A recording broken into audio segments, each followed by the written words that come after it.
Magandang hapon mga kababayan. Breaking news po.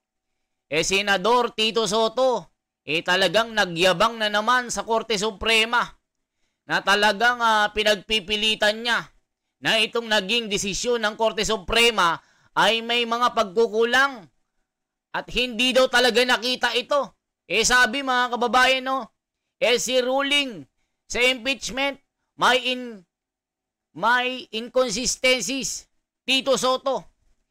But if you read through the decision, there are a number of inconsistencies. There are a number of points, facts, that obviously the decision was done without oral argument, without consulting Congress. Sabi ni Senator Vicente Tito Sotto, na talagang tumanda na sa Senado. Halos kaedad nito mga dinosaur.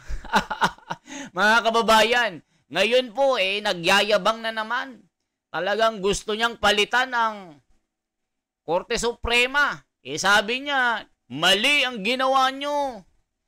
Parang sinasabi niya, mas magaling ako. Ngayon po, pakinggan po natin ang sinasabi ni Tito Sotto. Na sinasabi niya, mga kababayan. Joining us now, Senate Minority Leader Vicente Sotto III. We're going to talk about that, the item I just read, and also what's going to happen on August 6th. Senator Sotto, good afternoon to you. Thanks for joining us today. Welcome to the program. My pleasure, Carmina. Thank you very much for the invitation. Good afternoon. All right. 2 days from now, joining us now, Senate Minority Leader Vicente Sotto III. We're going to talk about that, the item I just read, and also what's going to happen on August 6th. Senator Sotto, good afternoon to you. Thanks for joining us today. Welcome to the program. My pleasure, Carmina. Thank you very much for the invitation. Good afternoon. All right. 2 days from now, the Senate will decide on whether or not the impeachment trial should proceed. Last I checked, Senator Sotto, there were only 2 affirmatives in the minority. What is happening as we speak? Well, we expect that the members listen to the different perspectives as far as the decision of the Supreme Court is concerned. At the outset, if you have not read the decision and you just merely hear that there is a so-called Supreme Court decision that the impeachment, articles of impeachment should be dismissed, or as far the emotion in the Senate might come up with a motion to dismiss it, then perhaps you might believe it. But if you read between what you have? Mga kababayan, ano masasabi nyo dito? 'Di ba? Talagang mas magaling sa Korte Suprema itong si Tito Sotto, Ang galing, Ituloy pa natin sinasabi nyo, mga kababayan. Talagang ayaw tumigil ni Tito Sotto. Talagang mapilit. Gusto niyang sabihing mas matalino siya. Ang tindi mo, Tito Sotto. Palitan mo na kaya mga hukom na nagdesisyon. Ikaw na kaya magdesisyon. Ayaw mong sumunod. Ba't ayaw niyong sumunod sa Korte Suprema? Di ba mga kababayan? Ayaw nilang sundin. Korte Suprema yan. Ang tindi mo, Tito Sotto. Ang tindi mo talaga. And the so-called Supreme Court decision that the impeachment, articles of impeachment should be dismissed, or as far the emotion in the Senate might come up with a motion to dismiss it, then perhaps you might believe it. But if you read through the decision, and hopefully many members of the Senate would be able to read the 97-page decision, there are a number of inconsistencies. There are a number of points, facts that obviously the decision was done without oral arguments, without consulting Congress, without consulting the legislative branch. So I expect that when the time comes that there is this motion to be filed, we will object, and we will ask our colleagues to listen why we are objecting. That's about it, Carmina. So you now head the minority, and there are 5 of you there. But again, last I checked, it's only you and Senator Risa who are going to object to the termination of the trial or dismissing the trial. What's happening to the other 3? I don't know where that number came from, but I've been hearing some points also from my other colleagues. There are questions that are being posed by Senator Pia Cayetano, Senator Lacson, Senator Bam Aquino, Senator Pangilinan. So it's not just Risa and I who are asking questions about it and perhaps preparing to interpolate on Wednesday. You see, there is a very important point that I would bring up. I would like to bring up right away in the decision. Just one small point as far as they're concerned, but it has a very big implication on the decision and the motion that we're about to tackle. And what's that point? For example, this is the Supreme Court decision. If you will read it, the ponente, Justice Leonen, he said that the first 3 complaints have been archived because of the adjournment of the 19th Congress. The date of adjournment, he said, is February 5. Adjournment is not an adjournment sine die, and no bills are archived, most especially an article of impeachment. Nothing is archived when there is an adjournment sine die only. When the 19th Congress dies, that is the time that there is a adjournment sine die. Mga kababayan, dito sinasabi ni Tito Soto, ang Korte Suprema daw, bakit gumawa daw ng desisyon na hindi kumonsulta sa Kongreso? Kailangan ba ng Korte ang opinyon ng Kongreso para gumawa ng mga desisyon, mga kababayan? Dito po sa sinasabi po ng Supreme Court rule, advisory opinions. The Supreme Court generally does not issue advisory opinions, meaning they don't offer guidance on hypothetical legal questions or before a case is formally brought before them. But sinasabi mo, Tito Soto, na bakit ang Korte Suprema hindi kinonsulta ang Kongreso bago magdesisyon? O sinabi dito, hindi po, walang saklaw ang Kongreso. Kung ano man ang maging desisyon ng Korte Suprema, hindi kailangan ng mga opinion nyo kung sino man. O sabi dito, mga kababayan, etong si Tito Soto hindi marunong Mas magaling pa yata ako sa iyo sinasabi niya kasi, bakit ang Korte Suprema hindi man lang kumonsulta sa amin? Parang ganun Hindi kinonsulta ang Kongreso, ang Senado. Hindi man lang nag-ano ng oral arguments. Pwede ba yun? Korte Suprema, makikipag-argumento ka? Diyos ko Lord, Tito Soto. Grabe naman ito. Sinasabi dito, mga kababayan, whether the Supreme Court consult other after a decision has been made depends on the context of the decision. Generally, the Supreme Court, like other courts, operates based on the established legal principles and precedents, while they may consider the arguments and opinions of other legal experts. The final decision rests with the judges themselves. Isipin mo, kasi sinasabi mo hindi ka kinonsulta. Advisory opinions. The Supreme Court generally does not issue advisory opinions, meaning they don't offer guidance on hypothetical legal questions or before a case is formally brought before them? O ba't ba sinasabi na hindi kayo kinonsulta, lalong-lalo na ang mababang kapulungan, itong Kamara de Representante? Hindi pwede yun, Korte Suprema, tapos kukuha ng ibang opinion para gumawa ng decision, lalong-lalo na dito sa legal issues na ito. Yan ang sabing nasusulat. Tapos tatanungin mo, ba't ang Korte Suprema hindi man lang nagbigay ng teka lang, bago kami gumawa ng decision, gusto naming makuha yung mga opinion nyo, magkaroon tayo ng oral arguments. Walang ganon, Tito Soto. Ang Korte Suprema, mas maraming alam kaysa sa inyo. Sinabi na ng nakasulat to.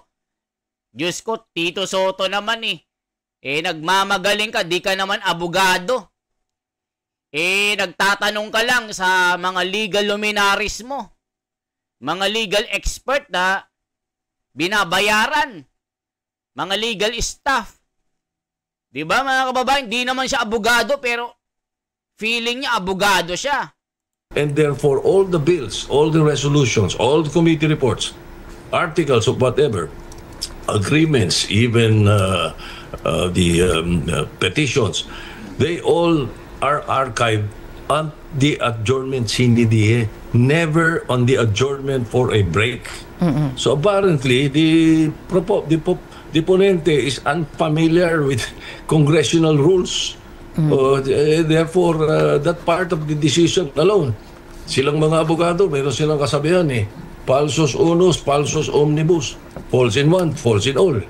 Doon pa lang, mali na So we have to tackle that, we have to discuss that, and we have to tell our colleagues to look into that. Not only that, there are 2 or 3 other points in the decision that should be questioned. And come August 6, are you confident that this will be decided upon, not in a way that it's minority versus majority, but are you confident that this will cross that line? As you mentioned, there are names in the majority who might vote against the objection, or who will object to the motion. Go ahead. Yes, hopefully. We're keeping our fingers crossed that they listen to the debates, the interpellations, and that perhaps we need not decide on the motion to dismiss. If ever there is a motion to dismiss that will be filed, we may appeal to them to wait for the MR. Wait. Mga kababayan, di ba sinasabi niya na mag-appeal daw sila para itong MR na ito ay may ipakita dito. Sabi na nga, immediately executory. Dito, Tito Soto, babasahin ko sa'yo na ang Korte Suprema ay hindi obligado na magsabi ng magkaroon ng legal arguments, yung mga oral arguments, walang ganon. Sinasabi dito, dito, Tito Soto, tignan mo ito, ha. Tignan nyo po ito, Tito Soto. Babasahin ko sa inyo. Tignan nyo, Tito Soto, ha. Baka nakakalimutan nyo ito. Tignan mo.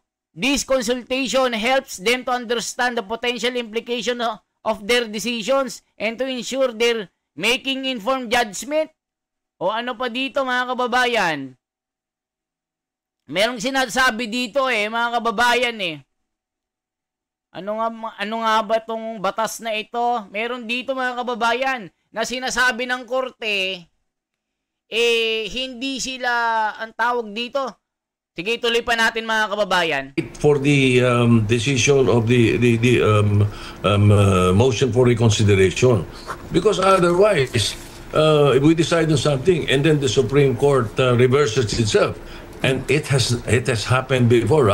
Huwag nila sasabihin na hindi nagre-reverse ang Supreme Court pagka unanimous, ganyan. Paano kung unanimous mistake? They do. They reverse themselves. There are a number of bills, law decisions that we can name that they have reversed themselves in the past. And this is exactly what the House of Representatives is appealing to the Senate, no? Na maghinay-hinay, to tread softly, tread carefully before making any decisions. And you think that's going to be the more prudent tack? Hopefully, Carmina, because, for example, my position, my position, this is not about Sara. It's about the preservation of the Philippine Constitution. Yun ang worry ko dun eh. The present case is of no moment, so to speak. The important thing is that there are... O mga kababayan, wait lang ha. Babasahin ko lang kay Tito Soto ito. Tignan nyo po mga kababayan, ang Korte Suprema ay walang obligasyon po. O tignan nyo mga kababayan, they are not obligated to follow the advice or opinions of those they consult with. Isipin mo, hindi obligasyon ng Korte Suprema na pakinggan ka, Tito Soto at ang Kongreso. Ba't hindi nyo maintindihan? Final decision. Sila pa rin ang magdidesisyon. Ba't sinasabi mo na hindi nagbigay man lang ng oral arguments para pagtalunan itong naging desisyon na ito? Hoy Tito Soto, walang ganun sa Korte Suprema. Sila pa rin ang masusunod sa final decision. They are not obligated to follow the advice or opinions of those they consult with. Di ba mga kababayan? Anong sinasabi mong oral arguments? Hindi man lang nagbigay ng debate na pagkakataon para malaman namin at para pumayag kami. Ganon? Gusto mo magkaroon ng debate muna bago maglabas ng SC ruling? Di sinasabi niya sa ponente, parang hindi daw alam ni Marvic Leonen itong ginawa niya, na sinulat niya na 97 pages. Baka hindi mo alam itong nasusulat dito. Although merong mga public opinions, pero hindi obligado ang Korte Suprema na makinig.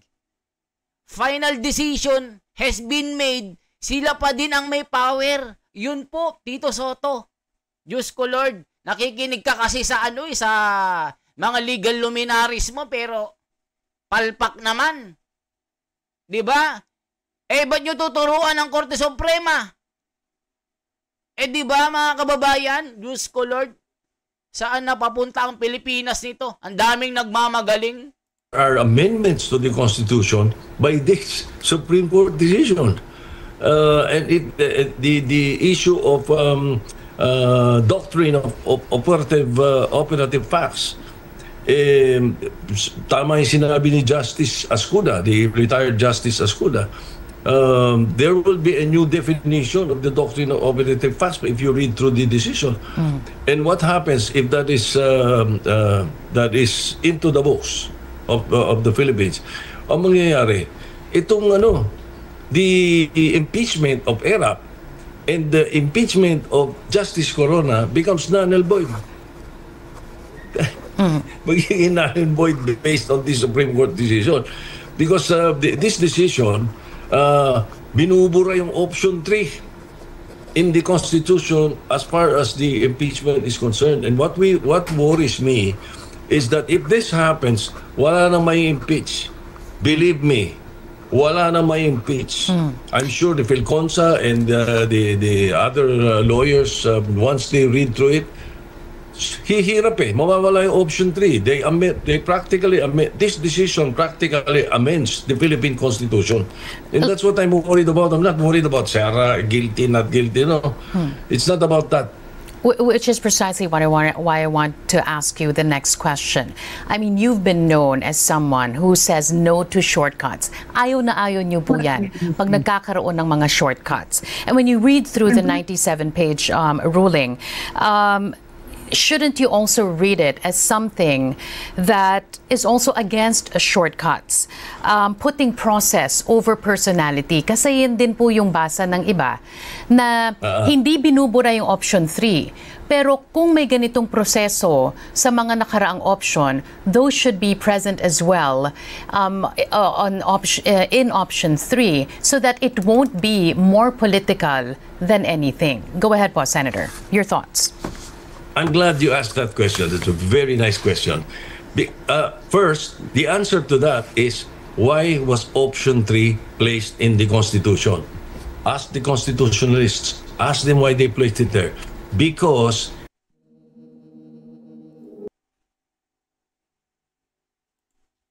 mga kababayan, na pakinggan nyo, feeling ni Tito Soto, mas power siya mga kababayan. Porque babatikan ka na, magaling ka na, dapat daw pakinggan din yung mga constitutionalist daw, yung mga sumulat daw ng konstitusyon. Abang, galing naman nito. Sinasabi ng korte, ito ang power ng korte. The Supreme Court has the power to enforce its decisions through various mechanisms, including issuing writs of execution, ordering the arrest of individuals who violate its order. Alam mo ba ito? And holding individuals in contempt of court, defying its ruling. Isipin nyo mga kababayan, pwede pala kayo makontempt dito sa pag-question nyo dito sa Korte Suprema. Wala naman kayong jurisdiction, pati Senado, pati Congress. Ba't sinasabi nyo na nagkamali ang Korte Suprema dito? Tignan nyo, constitutional basis. The Supreme Court's power to interpret the Constitution and law is derived from the Philippine Constitution itself. Bakit nyo tinuturuan ang Korte Suprema sa mga gagawin nila? Sinabi ng Korte Suprema, kung ano ang na-issue na desisyon noong July 25, yun pa din. Resume pa din. Ang kukulit nyo mga kababayan, finality and precedent, Supreme Court decisions are final and cannot be appealed to any other body. Mag-a-appeal pa kayo? Supreme Court decisions are final and cannot be appealed to any other body. Mag-appeal ka pa. They also serve as legal precedent, meaning that lower courts must follow the principles and established by the Supreme Court in similar cases. Ayun yung sumunod. Tito Soto, Diyos ko Lord naman. Ayaw yung sumunod. Ba't yung sinasabi na hindi man lang nag-abiso ang Korte Suprema bago magdesisyon ito, bago gawin itong ponente na ito? Hindi nagkaroon ng oral arguments para magkaroon ng debate. Tito Soto, hindi mo alam ito. Hindi obligation ng Korte Suprema na pakinggan ang mga opinion nyo. Final decision pa rin kung ano ang sinabi ng Korte Suprema, yun pa rin ang masusunod. Diyos ko Lord, mga kababayan. Consequences of disregard, publicly attacking the court's authority or defying its ruling can weaken the legal system and erode public trust in the judiciary. Masisira ang imahe ng Korte Suprema sa ginagawa nyo. Question nyo na itong si ruling impeachment ni Sara Duterte ay maraming kulang, inconsistencies. Mga kababayan, tama ba itong sinasabi ni Tito Soto? Mga kababayan ko, na batikan na daw, na sinasabi niya bakit hindi nagbigay ng abiso ang Korte Suprema para naman magkaroon ng debate. Aba, Tito Soto, sino kayo? Meron ba kayong power para questionin ang Korte Suprema? Diyos ko Lord, mga kababayan. Hindi yata alam ni Tito Soto ito Diyos ko Lord, ano na kaya ang naiisip ni Tito Soto? Hindi nyo sinusunod ang Korte Suprema. My God, ituloy pa natin mga kababayan na kung anong sinasabi ni Tito Soto dito. Talagang matigas ang ulo. Talagang sinusuway at talagang ayaw niyang sundin itong SC ruling na ito mga kababayan. Ituloy pa natin itong sinasabi ni Tito Soto na talagang nagmamagaling mga kababayan. Talagang pinagpipilitan itong gusto niya. Ito pa po mga kababayan. The impeachment has to have something like that. It's not a shortcut, but what we call in basketball fast break. Why? Why is the reason for this? What if the president is selling us to China? You cannot impeach him right away. You must remove him from office right away. If somebody is committing a grave abuse of discretion or grave sin or criminal offense, you cannot remove him right away. You will have to go under the due process. That is the reason for the third option na 1/3 lang ng Congress ay pwede na. But Senator, that is not hindi sa atin yan, sa ibang mga bansa ganun din, because you need that to preserve the country. But Senator, you as well, as we all know, you're a student of history as well, and you've seen many things happen in this country wherein the political elite dictate the trajectory of the country. Hindi ho ba pag-aayos itong naging desisyon ng Korte Suprema? Hindi ba to pag-aayos dun sa ganitong klaseng exploitation na pwedeng mangyari dito sa option 3? Go ahead po. Hindi po. Hindi po ako naniniwala na gano'n. As a matter of fact, ang nakikita ko sa mangyayari, wala na nga mai-impeach eh. Pinahirap eh. Ano mangyayari ngayon dyan? Bigyan kita ng example kagad. Somebody is set to file an impeachment against, let's say, the ombudsman. Ano? Meron kayong kaibigan na congressman yung ombudsman na alam may magpapile. Uunahan niya ngayon ng walang kakwenta-kwentang charge sa ombudsman. Nauna na yun. Based on this Supreme Court decision, wala na yung pangalawa. Wala na yung iba. May nauna na eh. Ganun yun. Pero meron din... Bring it to the layman's language. Makikita nyo ha. Ang daming palamuti nung decision, pero pag pinasa mo, yun ang ibig sabihin nun. So, when the framers of the Constitution placed option 3, it is an important, it's an important asset to the Constitution for abusive officials, for abusive and powerful government officials. Nabanggit niyo po yung unahan sa pag-file. There's also a paragraph there in the decision that states, obviously, sham complaints, for example, those that are not verified, should be dismissed immediately, even if endorsed. Complaints that are not properly endorsed by a member of the House of Representatives within a reasonable period should also be dismissed. These types of dismissals will not trigger the 1-year ban. Hindi po ba ito sufficient enough to sort of serve as a barrier against these sham complaints that you mentioned? O, nakita nyo at napakinggan nyo mga kababayan. Talagang mapilit itong si Tito Soto, no?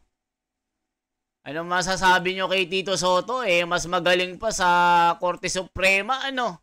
Ang galing, mga kababayan. Ano bang, ba't ayaw nilang pakinggan ng Korte Suprema, mga kababayan? Talagang ayaw nilang pakinggan ito, ano? Hindi nila ginagalang the Supreme Court of the Philippines possesses significant powers, including the exclusive authority to promulgate rules for the protection and enforcement of constitutional rights. Hindi nyo alam yan? The practice of law and court procedures. My goodness. Hindi yata alam ng Tito Soto na ito. Pag hindi nyo sinunod dito, di constitutional crisis ito. Pati si Martin Romualdez, gustong ipa-impeach itong 13 justices na ito, mga kababayan. Saan napupunta ang Pilipinas ito kung ganito ang mangyayari, mga kababayan? Ano masasabi nyo dito? Talagang mapilit ang mga ito. Tignan nyo naman ang ginagawa nila, mga kababayan. Kini-question nila ang kataas-taasang hukuman, ano? My goodness.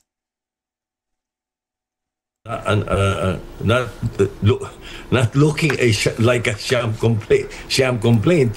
And I think there was a portion there that what you mentioned na kailangan mayroong congressman na mag-endorse.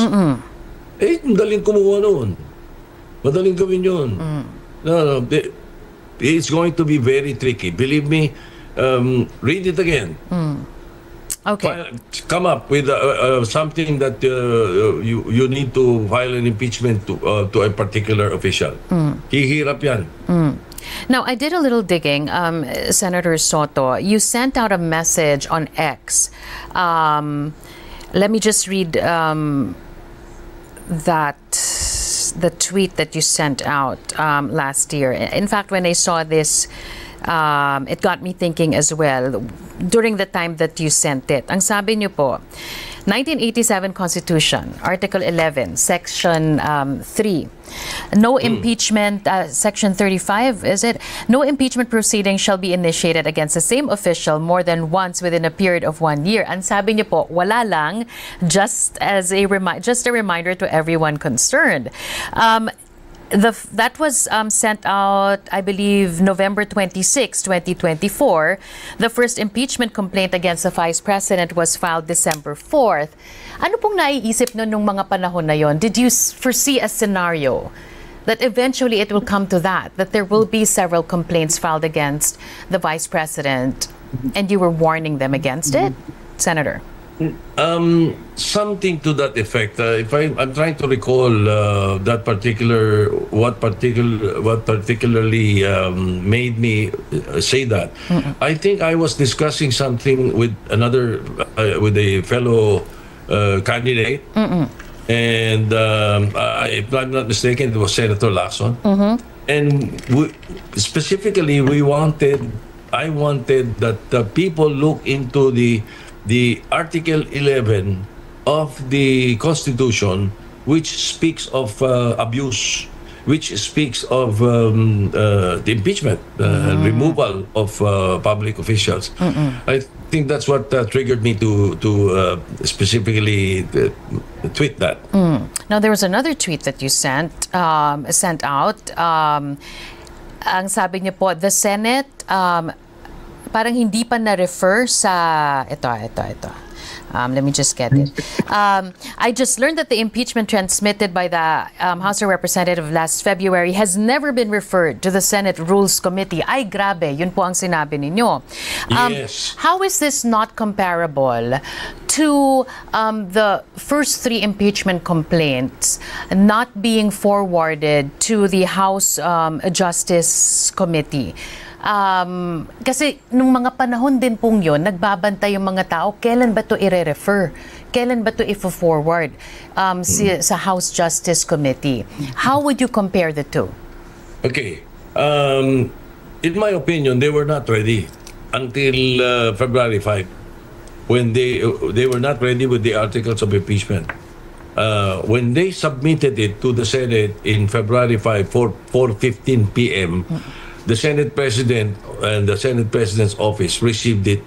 What I'm saying in that particular tweet is that they had enough time to refer it to the Committee on Rules. The proper action of the Senate President or the presiding officer at that time, once you receive an article of impeachment or any bill actually, or any communication from the House of Representatives, your counterpart, you must inform the body. So you inform the body, and articles of impeachment, that piece of paper that is important as an impeachment, should have been referred to the Committee on Rules on February 5. They adjourned at 6:55 p.m. without doing so. So na-dribble yung impeachment until June. O pagdating ng June 3, they convened as an impeachment court. Nag-robe pa sila Hindi ba? They impede. And then they sent out Summons. the summons to the prosecution and the defense. What do you call? O mga kababayan, basta Tito Soto, sundin nyo na lang kung ano sinasabi ng Korte Suprema. Kasi wala naman kayong jurisdiction dito. Ang Senado, walang jurisdiction. Pati Kongreso, walang jurisdiction. Tapos sasabihin nyo na nagkamali ang Korte Suprema. Aling batas po ang nagsasabi na meron kayong kapangyarihan na questionin ng sinabi at naging desisyon ng Korte Suprema? Meron ba kayong power na sinasaad ng batas? Kami dito na 4 na senador na nagpapaikot ng resolusyon na itong motion for reconsideration kailangan ma-appeal ito at makita ng Korte Suprema na meron silang pagkakamali. Hindi nila nakita ito. Meron ba kayong kapangyarihan nun? Sinabi na nga ng Korte Suprema, immediately executory. Itong naging desisyon na ito, resume. Hindi mababago ito. At hindi rin obligasyon ng Korte Suprema na kunin ang opinion nyo na magkaroon ng mga oral arguments. Sila pa rin ang masusunod. Kahit anong gawin nyo na pagdedebate, di ba? Kahit anong gawin nyo na mga legal luminary nyo, wala na po. Kahit mga law professors nyo, mga estudyante, kahit sino pa, ang Korte Suprema pa din ang final end. Ano yun? Paggagawa sila ng desisyon, makikipag-usap muna sa inyo, Tito Soto. Sinasabi kasi ni Tito Soto, hindi man lang nagbigay ng ng oral arguments Naku naman, Tito Soto, hindi po ganun ang Korte Suprema. Hindi po nila obligasyon yun na magbigay ng oral arguments para pagtalunan ito. Sila ang may power. Sila ang binigyan ng kapangyarihan dito. Ba't kayo nag-iiyak? Umaapila ba kayo? Dinidisregard nyo? Sinabi ni Pampilio Lacson na best friend nyo, kailangang igalang ang Korte Suprema, ano man ang naging desisyon. Kayo ayaw nyong sundin, kasama si Kiko, Bam Aquino. Kayo po, sa Risa Hontiveros, De Lima.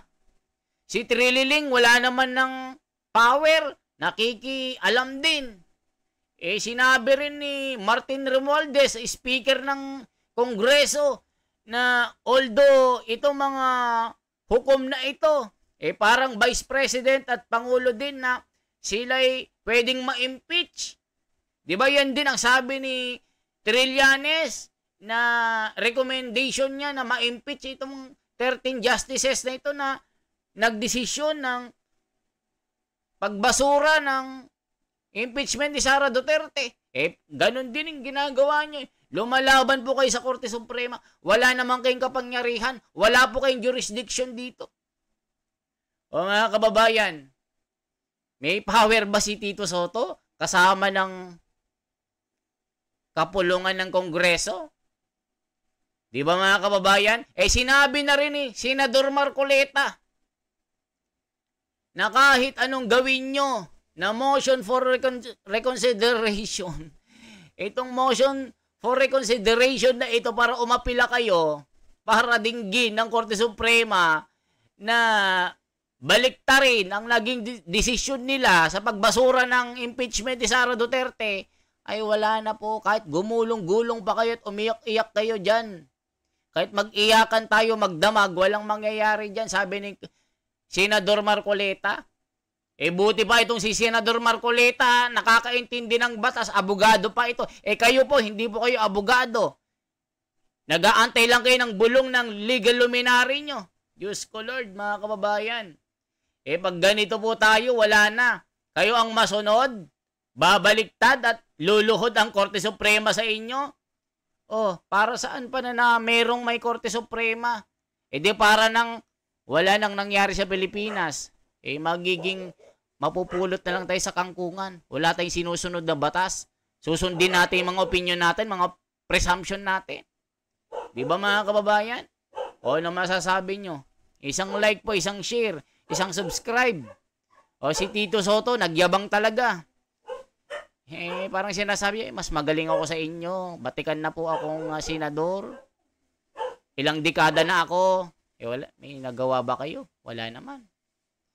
O mga kababayan, pa-share at pa-like po at pa-subscribe ng ating munting channel. Salamat po ng marami. Ako po si The Wonders Philippines. Mabuhay po. Ayan ang ating naging reaction ngayon. Diba? Tito Soto, inconsistencies. Wow, ang galing mo. Salamat mo mga kababayan.